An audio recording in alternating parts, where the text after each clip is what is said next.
her career as a journalist. And she began to raise the question about why lynching occurred in the South, and particularly to challenge the stereotype of lynching being a result of African-American women, African-American men raping white women. Under God, I have done work without any assistance from my own people. And when I think that I have been able to do the work with his assistance, that you could not do if you would, and you would not do if you could, I think I have a right to a feeling of strong indignation. With that, I walked out of the meeting and left them sitting with their mouths open. Blacks never did really have an opportunity economically to get back into mainstream America.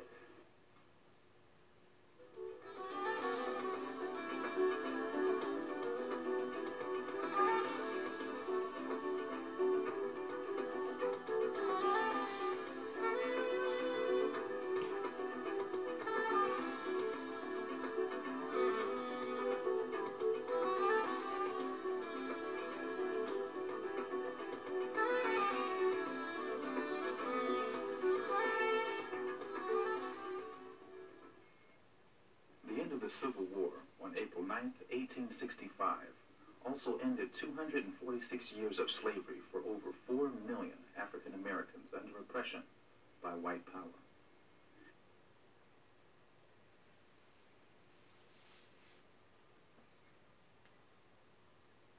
Legally stopped from education and economic opportunities under captivity, the race moved swiftly to take advantage of new rights extended under the Constitution. President Abraham Lincoln and Congress passed landmark legislation. One of the things that we'll find is that Lincoln, in his Emancipation Proclamation, was definitely paying attention to not offending the South, but at the same time ridding the nation of the stain of black slavery. But Southern states, however, resented this new black equality and worked to undermine national laws during this period known as Reconstruction, from 1865 to 1875. Hate groups like the Ku Klux Klan emerged and used violent methods such as lynching to discourage African Americans from exercising their new rights. The race was voting in large numbers to elect legislators that delivered benefits in their neighborhoods. But white Southern racists were fearful that African Americans would gain too much political and economic power. So they took steps, often violent, to take the vote and suppress freedom. African Americans who dared to vote were injured or murdered. But this didn't frighten them off. They kept voting to elect men like Pinckney Benton Stewart Pinchback, who served as state senator and lieutenant governor of Louisiana during Reconstruction. One of the things that blacks found was that even though they had been given rights by the 13th, 14th, 15th Amendment, they found that the Supreme Court, which was at that time the highest court, or which is at this time the highest court in the land, is really not committed to effectively give blacks or to assure that blacks have these opportunities. The national government ignored these blatant violations against African Americans. Rights that the race had earned were taken away by 1900 in the South. Frequent violence against them grew. It became commonplace. Racist white mobs went on killing sprees, murdering unarmed African American men, women, and children. Lynching happened so often that it became an accepted reality in African American life. The perpetrators were not stopped by legal authorities at the state or federal levels. Ida B. Wells, born into slavery, rose to challenge this brutality, and her work brought worldwide attention to the lynching issue. Born July 16, 1862 in Holly Springs, Mississippi, she was the oldest of 8 children. Her parents, both former slaves, strongly stressed education and self-esteem to their children. Because of this kind of nurturing, Wells had a great thirst for knowledge. She graduated from Rust College in Holly Springs and stretched herself by taking extra classes whenever she could to sharpen her skills.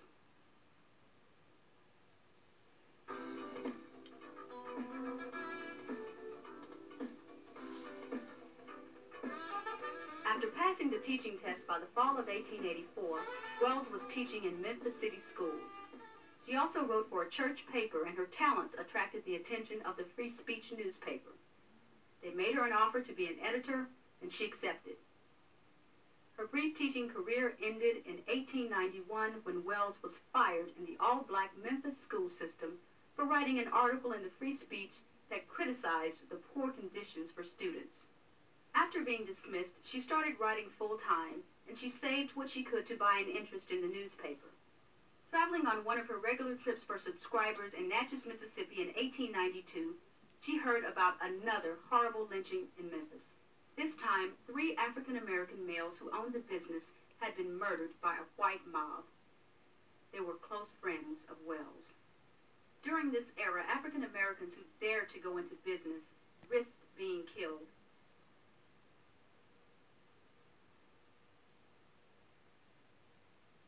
They had located their grocery in the district known as the G.A.A.B because the streetcar line curved sharply at that point. There was already a grocery owned and operated by a white man who hitherto had had a monopoly on the trade of this thickly populated colored suburb. Thomas's grocery changed all that, and he and his associates were made to feel that they were not welcome by the white grocer. The district being mostly colored, and many of the residents belonging either to Thomas's church or to his lodge, he was not worried by the white grocer's hostility. One day, some colored and white boys quarreled over a game of marbles, and the colored boys got the better of the fight, which followed. The father of the white boys whipped the victorious colored boy, whose father and friends pitched in to avenge the grown white man's flogging of a colored boy.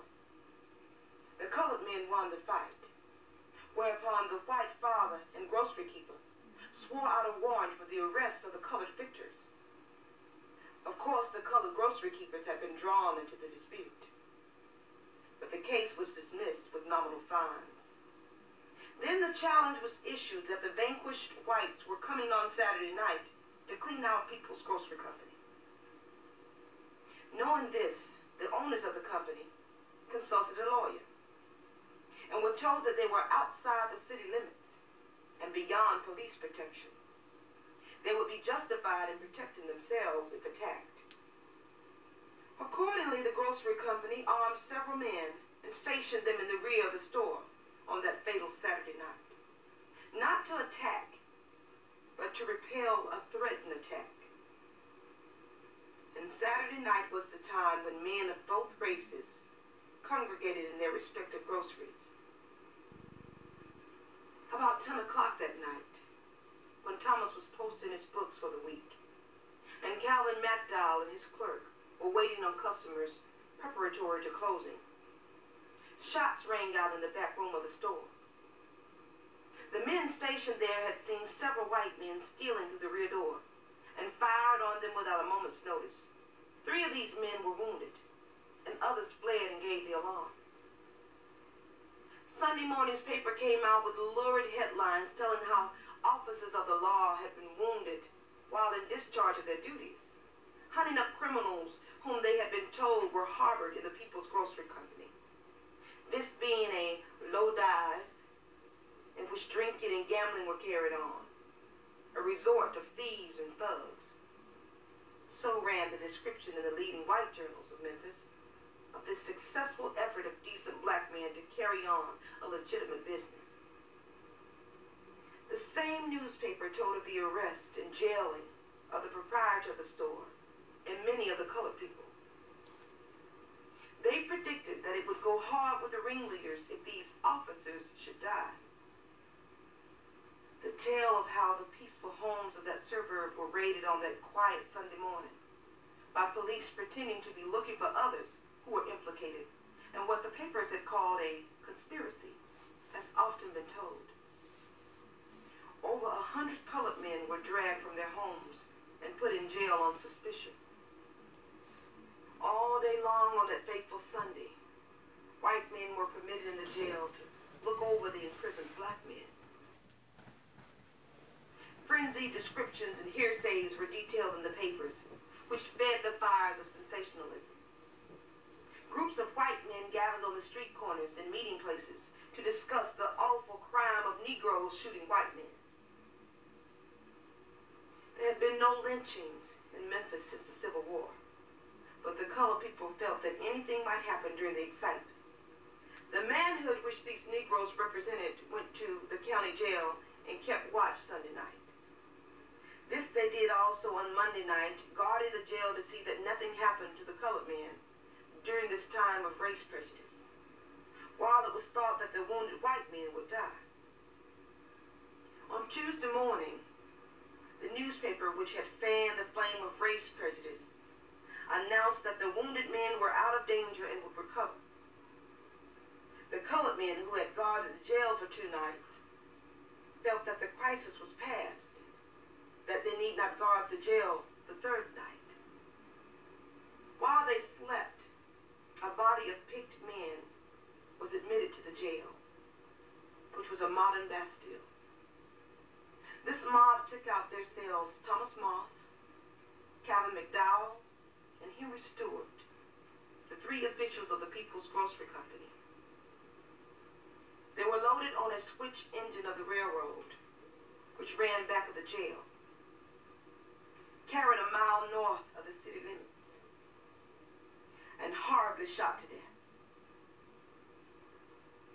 One of the newspapers held back its edition in order to supply its readers with the details of that lynching.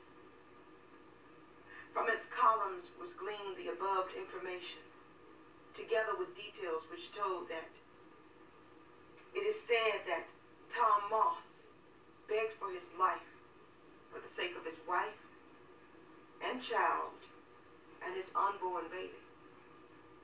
That when asked if he had anything to say, he told them to tell my people go west. There is no justice for them here.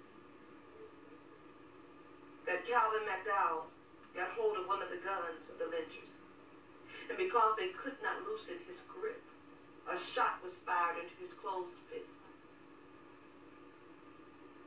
When the 3 bodies were found, the fingers of McDowell's right hand had been shot to pieces, and his eyes were gouged out. This proved that the one who wrote that news report was either an eyewitness or got the facts from someone who was.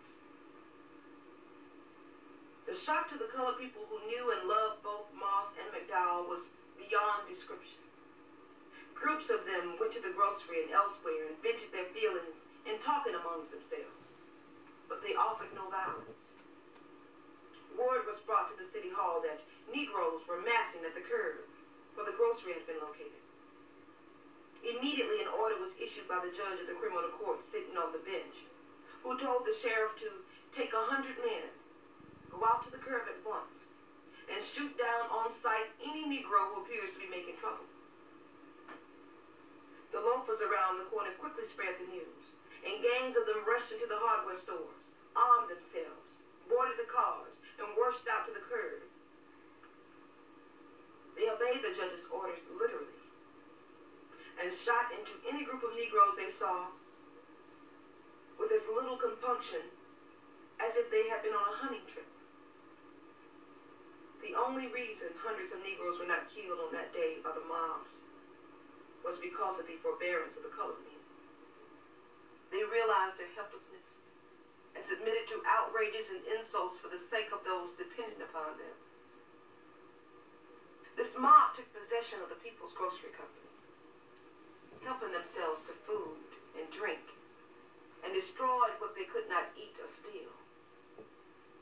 The creditors had the place closed, and a few days later, what remained of the stock was sold at auction.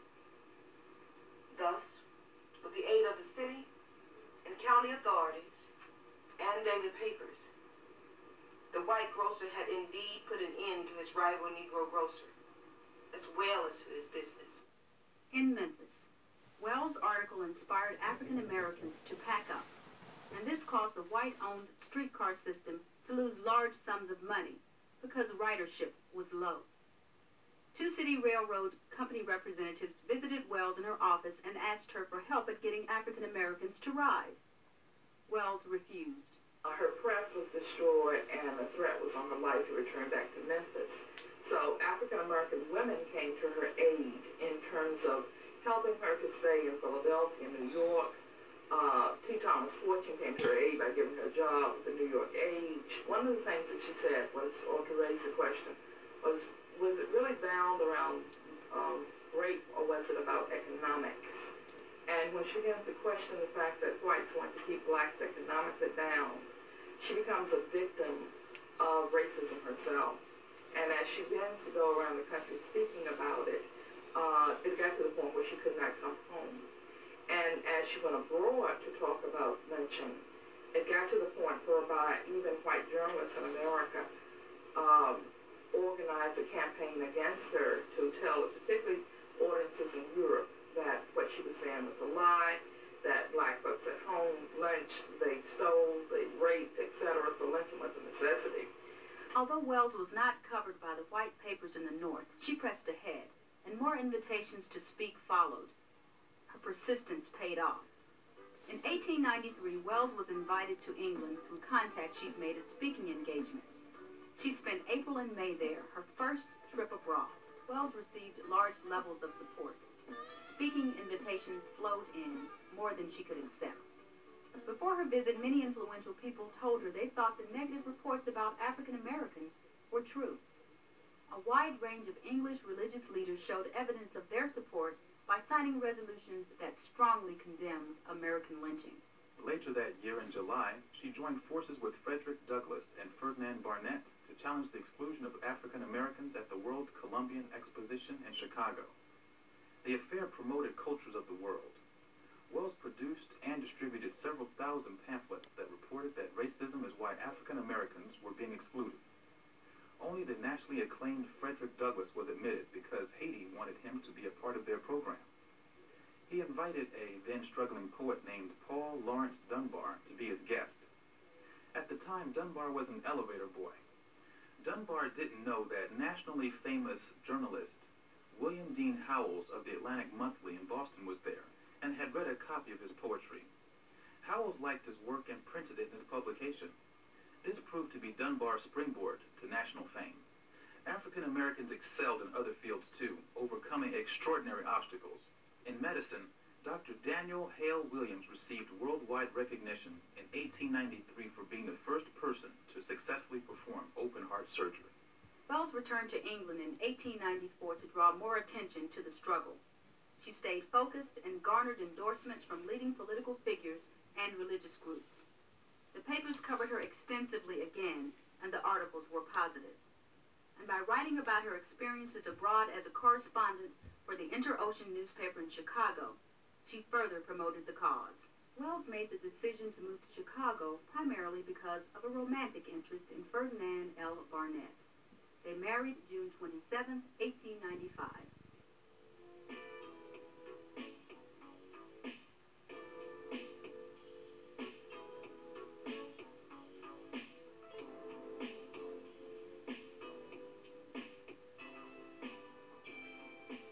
Wells married an attorney who became one of the city attorneys due to an appointment that Booker T. Washington made for him, Ferdinand Barnett. And when he became an attorney, people assumed that she would stay at home with her children, etc. Instead, she went from convention to convention, carrying her children with her, and matter of fact, nursing her children at the convention. She was able to balance, as many African-American women of the spirit, motherhood, being a wife, as well as being an activist. In 1895, Wells was in the national headlines again for her 3-year study on lynching, compiled in 1892, 93, and 94. Called the Red Record, it documented the lynching history that clearly showed African Americans were principal victims. The study cited that in 1894, 132 persons were executed by due process of law, but 197 persons were murdered by mobs without an opportunity for a defense. Some of these victims were white, but the majority were African Americans. They were committed to, in fact, doing whatever they had to do, by any means necessary, to keep blacks in a state of dependence on the white community. What we also see is that Lincoln was really not committed to total equality of black people, that he would have, as he was too often say, that if he would have not had to free a single slave in the war, he would have done that. But after he was assassinated, these radical elements in Congress felt that they should, in fact, take control of Reconstruction. Polling places are moved indiscriminately. Blacks are not told when they go to the polling places to exercise their franchise. They are met with guns. They are met with other threats on their families. Their homes are burned. So blacks really were frightened and really intimidated by these means that whites used to, in fact, suppress them. When she and William Monroe Trotter went to see Woodrow Wilson in 1913, the newly elected president, wanting to get the issue of injustice and especially mention an issue on his progressive agenda. And a major confrontation broke out, and they were asked to leave, and he was very upset with the meeting. Wells said the president claimed he wasn't aware there was segregation and told them that if they wanted to meet again, don't bring Trotter. The Associated Press News Service found out about this and sent news across the country that Trotter insulted President Wilson. African-American papers copied them and knocked his actions too. The burning issue of race engulfed the nation, even in the midst of World War I in 1917. While African-American soldiers were fighting and dying throughout Europe for America, they were denied basic rights at home. Across the country, the race faced racial violence in the North and the South. Ida B. Wells also created in the urban centers, there were settlement houses for young girls and young men too. When they came into the city, they could live in these houses or these particular, almost like dormitory settings. And Ida B. Wells had one in Chicago, and they had reading rooms and job bureaus and etc. So she was also instrumental in trying to help young transplants or young migrants, especially women, who may have become victims. She had to shut the doors in 1920 after two boarders stole major items. Wells' goal had been to have a facility like the Hull House started by Jane Addams in Chicago in 1893, but she wasn't able to get the help that Addams received. This division or this lack of directions or this lack of, I would say support, I guess, for all of her efforts can be seen throughout her life, because there are prime examples when she did not have complete support of the African American community. But one of the things it never did was to stop her. She is a precursor of grassroots leadership, generally what we think of when we talk about the modern civil rights movement. I would venture to say that Ida Wells could very well be a mentor in terms of that sort of community building and community organization, being one who is really not afraid when there are not just lynchings, but when people were arrested, like in Elaine, Arkansas, when she went down, when the sheriff's officers were arrested, she went to jail to find out what it was about, and then to reveal to the country what was happening. So we are talking about a woman that was indeed very visible and very multifaceted in terms of trying to make sure that democracy was a reality. It's difficult to kind of peg her into any one particular role. Her most success comes from her ability to really put on the forefront the issue of lynching. Eternal vigilance is the price of liberty. And it does seem to me that notwithstanding all these social agencies and activities, that there is not that vigilance which should be exercised in the preservation of our rights.